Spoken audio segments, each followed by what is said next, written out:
Hey guys, Ron Sliders here with a new episode of Players Perspective, the interview series where I talk to fellow YouTubers and find out a bit about them. Today I have a very special guest who's been blogging since YouTube's early days and has since then become an authority on the online video industry, working with organizations like RealSEO.com and Epipheo Studios. In fact, if you were to look up socially active in the dictionary, you'd probably see his picture. Ladies and gentlemen, please welcome Tim Schmoyer. Tim, how are you? Hey, good. Thanks for having me, man. All right, hey, it's great to have you on. So you are the host of the YouTube channel, or the Real SEO YouTube channel, and you host the Creators Tip, where you give advice, analyze trends in the online video industry, as well as a creative strategist at Epipheo Studios. So tell us first off about RealSEO.com and how you got involved in that. Yeah, that was actually, it's kind of a longer story, but basically I had some questions about online video years ago, and I couldn't find anyone who was talking about some of those things that I was trying to figure out. So I emailed a couple of people, and the guy who owns Real SEO is one of the guys I emailed, and we talked for a little bit after that point, and make a long story short, it was like a year and a half ago at VidCon. We met, and I was like, dude, like, your website is online video, but you're not doing any online videos, you know? And so he's like, yeah, I've been wanting to do this. So anyway, I started doing the real web for him and the creator's tip for him at that point. It's been going on for about a year and a half now. Nice. And you also work, as I just mentioned, you work at Epipheo Studios as well, that also works in projects within the online video business. That you sort of started that job around in February 2012. Yep, a little over a year ago. How were you approached in that situation? One of the owners of the company basically emailed me. He was like, hey, I ran into you on the internet a couple times today. Once for your online stuff, online video stuff, another time for some youth ministry stuff I was involved in. He's like, love to talk. So we talked a couple times. I flew out, hung out with him a little bit, and I was like, these are the type of people I need to surround myself with right now. So I moved my family out there and took a job as a creative strategist. Yes, it definitely seems that the online video industry is really growing. It's interesting because it's like quite in a state of flux, I feel, right now, and that it's kind of in its sort of still within its infancy, you can say, but it's also growing at quite an exponential rate. So it seems like a really exciting industry to be a part of. Yeah, and see where it can be in the future. Yeah. So you just mentioned it, but you were a youth worker for about 12 years, part of the student ministry, and help and a youth pastor. So clearly, faith is a very important part of your life, and it's influenced your decision as to how you got to at this point. So, could you tell us a bit about that and how you got engaged with working with a student ministry? Yeah, so I grew up, I'm a pastor's kid. My dad's a pastor or minister, depending on where you're from, what they call him. And I grew up in the church, but again, it's a really long story, but I was a guy in high school who really invested into me, and I just kind of caught his passion and his burden for youth and teenagers, and that kind of rubbed off onto me through hanging out with him, and so I just kind of picked up on that and carried it on into I was a youth pastor for 12 years in a couple different churches and did the whole Bible college seminary thing, and so that's how I got involved with that. Yeah, it seems quite the transition from working in a youth ministry to suddenly now working in a online video industry. They're quite different. It seems that way, but it's probably not as different as you would think.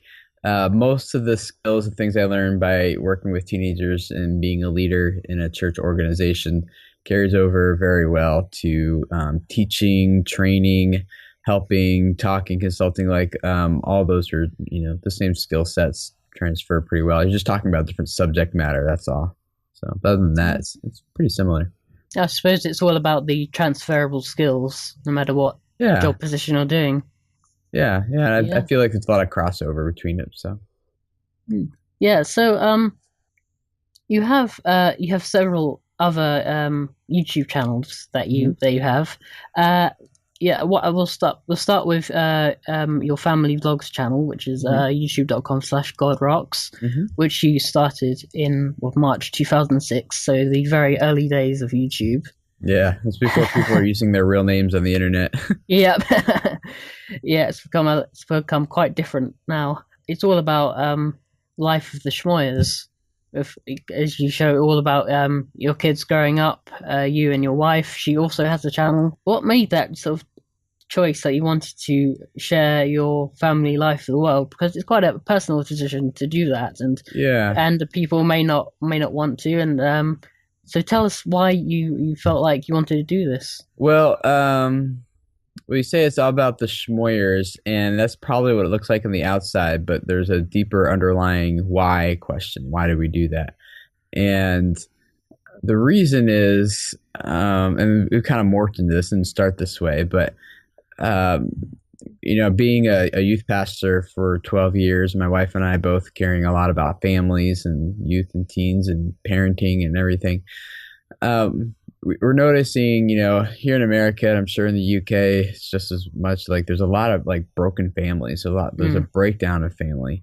And what we're trying to do is show that teenage girl who never knew her dad because her dad walked out when she was young. We're trying to show her, hey, the story that you live is not the only story there is. You can live a different story. Or it's like a couple of days ago, we got a message from a newly married girl, and she's like, my husband and I are already struggling. I was watching what you guys were saying about how you and your wife are learning to love each other. I showed that video to my husband. We talked about it, and I have hope for my marriage again. And so it's those stories of showing kids, and not that we have it perfect or all together, all together or anything. We certainly don't, but we hope that in sharing our journey and our struggles and our things that we're learning and processing through, that hopefully by us sharing our life on YouTube, it can help encourage and inspire other people who might not otherwise have that type of perspective on family. So were you vlogging beforehand, or before you decided to start a family, or Oh yeah. is that a decision you made with your wife? No, we actually have vlogs from when we were dating. So if you go back to that channel, let's go very back to the very beginning. Now, a lot of those vlogs, unfortunately, I had to take down because that was before people cared about copyright issues and stuff. So I had music in them, and so I had to take a lot of them down. But there's still like a couple there from like my proposal, that vlog, when I asked her to marry me, a couple dating ones that we did when we were, just there's still some there, but I had to take a lot of them down. Yeah, I recently watched that you did a highlight video of the vlogs from about 2006 to now, encompassing all the highs and lows of your personal lives. And I thought that was it's really quite amazing to see that kind of video diary and progression of someone's life and all the different things that happen. Yeah. And I wonder if that will become, as sort of vlogs grow, if people will take advantage of that, and we'll be able to see someone's entire life from when they're very small to when they're much older. Yeah, maybe like if we keep up with it while my kids are growing up, maybe, I could be there. The question for me though isn't can we do it, because of course you can do it, but why would you do it? And then once you answer why, then the next question you need to ask is should you do it? And those are two more important questions than can you do it? Because I think what we do should be motivated by something bigger. And if it's just because you feel like you're an awesome person and the world needs to see you, well, I would hope that you wouldn't vlog. Yeah, I think you have to be if you do take that decision to vlog and you do have your reasons for it, then I think you have to be quite genuine in what you show and portray. Yeah. Otherwise, I think people will see through that. Yeah. There's vlogging is very popular niche on YouTube, as you know. There's tons of people doing it. So that's how. And it's certainly in the early days of YouTube that it was pretty much vlog dominated. Yes, it was easy content to make. It was quick, it's very social, very personable. So it worked well. Yeah. So if we move on now to your other channel, which is Video Creators TV, That you started earlier this year in January, and that sort of can be seen as an offshoot of Real SEO, because you deal with many of the similar advice and deal with topics and such. On Tuesdays, you deal with industry news. On Wednesdays, you look at tricks and tips, and Thursdays you do Q&A sessions, as well as a monthly training session as well, where you have various guests. So, why for you was it important to provide this service and on your own self, and sort of break away from Real SEO? I mean, you're still a part of it, but why did you feel like you wanted to go in a more individual direction? Yeah, so Real SEO is not my channel. I don't own it. It belongs to someone else. I'm just contracted to create content for them. And I love doing it. But the more I did it, the more I wanted to talk about, the more things I wanted to do. I wanted to start doing live hangouts. I wanted to start doing Q&A, audience interaction. I wanted to start doing a lot of that kind of stuff. And it was not my channel, so I couldn't do some of that there. Although they would have let me, but the time investment into that would have been difficult for someone else's channel. So that, coupled with the fact that Real SEO is really targeted towards video marketers, and I kind of wanted to do more for YouTubers, like hobbyist YouTubers, and so So Real SEO is really, their target audience is video marketers, and the target audience of video creators is YouTube hobbyists. Now, obviously, there's a lot of crossover between them, a lot of similar interests, so it can appear to be confusing. But in my mind, those are two different things, and people who care about two different things, ultimately, at the end of the day, when it comes to their online video efforts. So Real SEO is more geared towards larger organizations. Yeah, it's people who are trying to sell stuff, who are trying to promote things, trying to get attention. YouTubers are often just like, hey, I just really have a message I feel like the world needs to hear, or I'm just really excited or passionate about this one thing. I'll talk about it, different motivations. And do you get a personal sense of satisfaction providing this service with individual YouTubers, with the video creators? Not by providing the information. Again, providing information is a means to a greater end. And for me, that is when I get to help people who have a message that can really help influence the world in some way, and a message that could potentially help change people's lives. Like, I get excited about using what I know to help them get their message to the people who need to hear it, whose lives could then be influenced by what they have to say. So again, to me, it comes down to life change and impacting people in the world like that. To me, that's more important than just getting views on a video or teaching you how to title your video. But if I can teach you how to title your video better so that your message reaches the people who need to hear what you have to say, that's what I'm interested in. I suppose it's always good when you get that interaction with others, be it through comments or likes on videos, or just personal messages to yourself. If they've helped you, then I think that's always a great thing, because you're spreading the message, as you said. That's important. So you sort of you've touched on it a little bit. I remember when you did a video asking this question, you talk about the why of content, the why you should make something. And as someone who has studied philosophy at university, that's quite an important topic, I think. Of course, anyone can sort of hop onto YouTube, create a channel, or on any of the platforms that are out there, the numerous platforms that are out there. So what I'm getting at is, when you're sort of looking at why a person should do something, that's very much a personal question that only the individual can ask. So where do you start with that when you figuring out why? Why? I think it could. It takes a little bit of soul searching, little gut check, little digging. To ask, what is my motivation for doing this? And your motivation for it is the subliminal part that will come across in all your videos and everything you do, and people will pick up on that, even if you don't like outright say it. And that's really what will separate you from all the other noise on YouTube, you know? So like, for example, my family vlog channel, there's a lot of people who do family vlogs out there. It's such a saturated niche. And there's a lot of people, well, I could tell them like, oh, you know, you do your, you know, videos on, you know, your family, that's nice or whatever. And they might not be interested in family vlogging, but as soon as I tell them the why, like, hey, we're trying to impact kids' lives. We're trying to help people understand family better. Like as soon as you start understanding the why, even if people still even if they're still not interested in family vlogging, at least they're more intrigued and they're like, I support that. I believe in that, you know, or, you know, I'm a part of that too. Or, you know, they start understanding the bigger reason why behind what we do. And I think it's really important for us to know what that is for ourselves so we can pursue that and intentionally make that happen.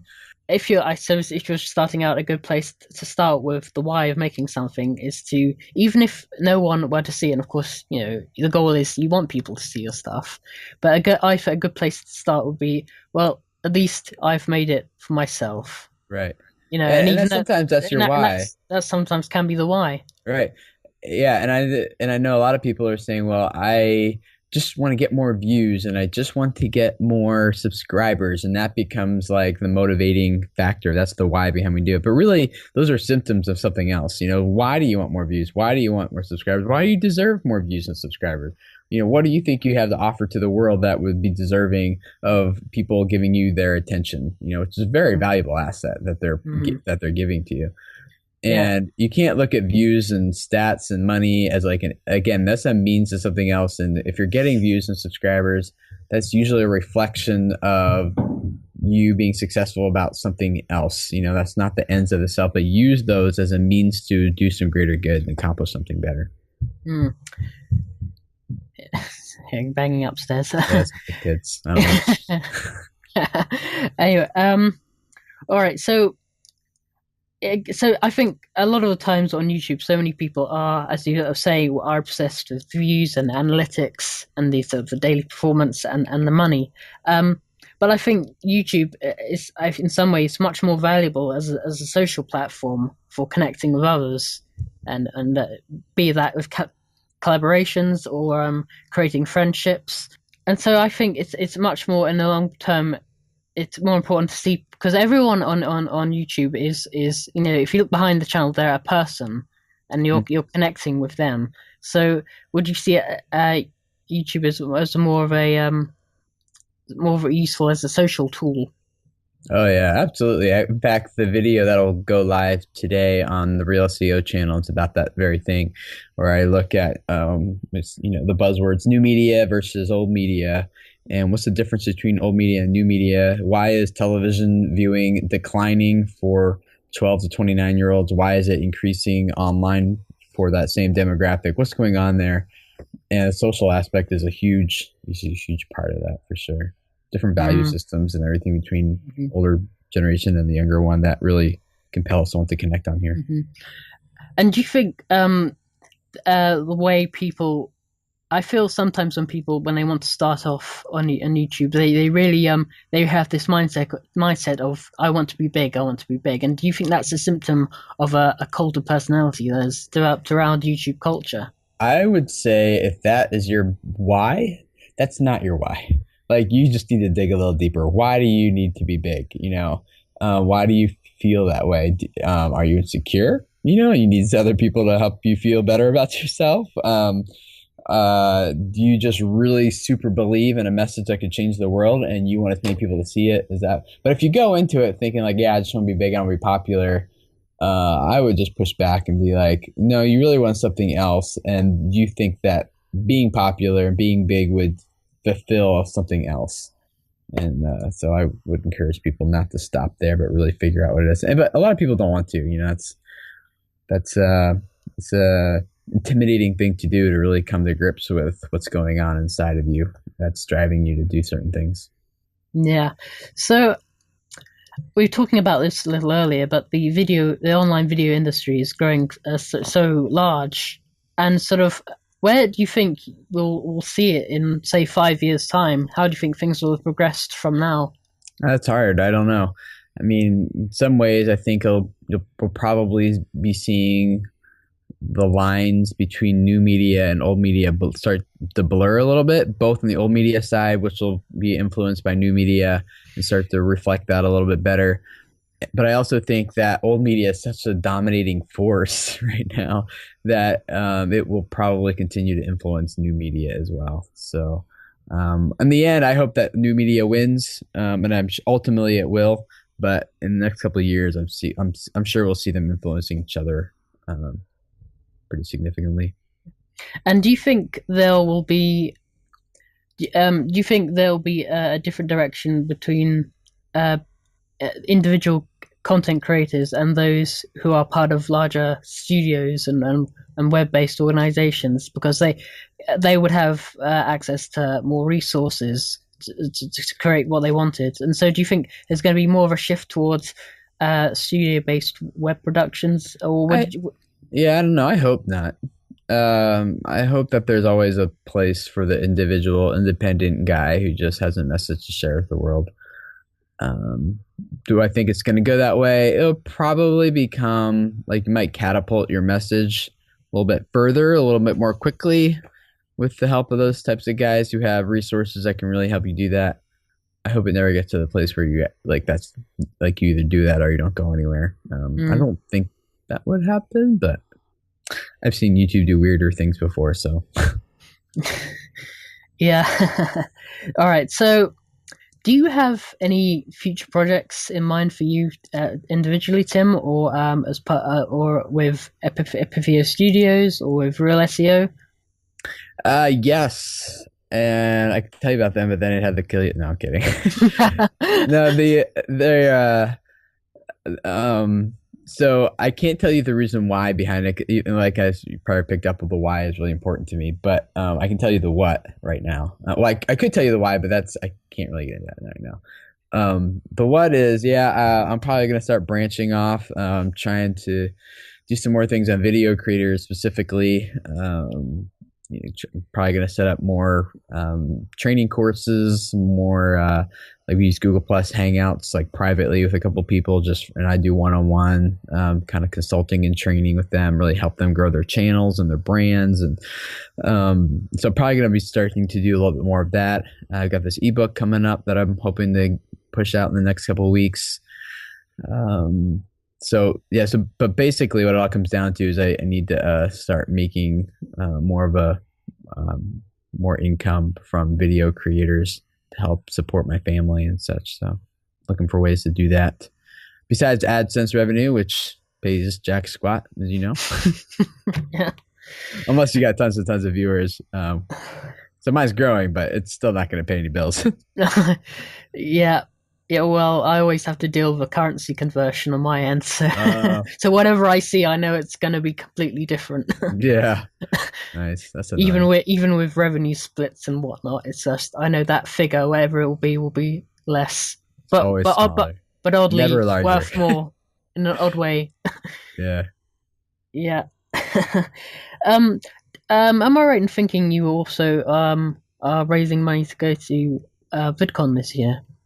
Yeah, I was trying to. Unfortunately, all that money went to taxes. Oh. So I'm glad I did it because I needed the money. But we bought our VidCon tickets, but we don't have airfare or hotel lined up yet, and we're not in a financial position to do so right now either. So we'll see what happens. Hopefully, it works out. So, have you? Speaking of those sort of large conventions, those online video conventions, have you been to any others at all? No, VidCon's the only one I've been to. I've been to local YouTube meetups and such, but as far as big conferences in the video industry anyway, VidCon's the only one. Cool. All right, so Tim, I'm going to ask you a question which I ask everyone who comes on does one of these interviews, and that is, if a video game developer were to come to you and say, Tim, you can create any game you would like, what would it be and why? This is going to sound super corny, but you asked the question, so I'll give you the answer. It's I would probably want to make this is super cheesy, but yeah, anyway, is that I would like to maybe see a video game where a dad of a family becomes a hero, and where he is struggling throughout the game to be a hero to his kids. And at the end of the game, he actually doesn't become the hero he wants, but he becomes the hero that his family needs. And that the family then all turns into, like, they're all become, they are equipped to launch into life, into society, into as heroes for other people. I don't know. That's super corny. You can kind of pick up where I'm going with that, though, based on the other stuff I talked about. Yeah, it's what you're talking about there about what you talk about there with the dad video game. It's sort of, I don't know if you've ever heard of Octodad. It's like, I think I've heard of it. Yeah. Yeah, it's like it's this squid who's an octopus who's dressed up in human clothes, and no one knows that he's an octopus, and he has a human wife and kids, and it's super hard to control. How did he have kids? It's never explained. Okay. It's never explained how that is. It's super hard to control because all these tentacles, and just walking about and trying to do daily activities is impossible. Yeah. So if we sort of earlier we were talking about I brought it up about online video industry and how it's growing. Do you think it's right now? I feel it's very much very much based in America. All the companies are kind of based over there, and it's kind of, I think, very kind of LA centric. And do you think it will sort of expand into other countries like the United Kingdom, for instance, or wherever else? Well, UK actually had a YouTube space before we did, right? Over in London. And now there's one in Tokyo as well. So yeah, it'll keep growing. It is just very much a Los Angeles type of space, though, that's for sure, because of the Hollywood stuff and everything. It's all the resources that are there for that type of industry. So yeah, it'll grow. Yeah, but I can definitely see it making inroads into other countries and creating a more international reach. Yeah, it just takes some entrepreneurs who are really excited and passionate about it to make it work, and those people will pop up, I'm sure. Yeah, as long as you keep nagging away, someone will have to listen to you. Hopefully. Hopefully. Okay, so Tim, what do you have to say to all of the fans, I guess, who've been following you and your family for so long, and all your endeavors with real SEO and video creators? What do you have to say to all of those who have stuck with you from the very beginning? Yeah, it goes back to that why question. Know why you do it. Don't just do something for the sake of doing it. Like, your time is too precious, too valuable. So is everyone else's life, that they spend watching you. So know why you do that, and really believe in a bigger vision than just views and subscribers, and really pursue that, and then form a community that really makes your why successful, and does good in the world. Okay, that's a really great message, very inspirational, I think. You're welcome. So I know you have. So Tim, I know there are many places we can find you on the internet. So do you have any sort of social media links you would like to promote for us? I'll let you promote whichever ones. I mean, yeah, I'm on Twitter, I'm on Facebook, I'm on YouTube, got a website, couple websites, couple channels. I'm sure you can find me. Instagram, Vine, LinkedIn. I'm in all those places. Google Plus for sure. I love Google Plus. Yeah, but if someone were to look up socially active in a dictionary, they would see your picture. That's too bad. Yeah. A scary sight indeed. Yeah. I often think that whenever a new social network comes along the way, I'm always thinking, oh, not another one. Aren't there enough? I don't use all of them. Like, I'm on Pinterest, but I don't use it.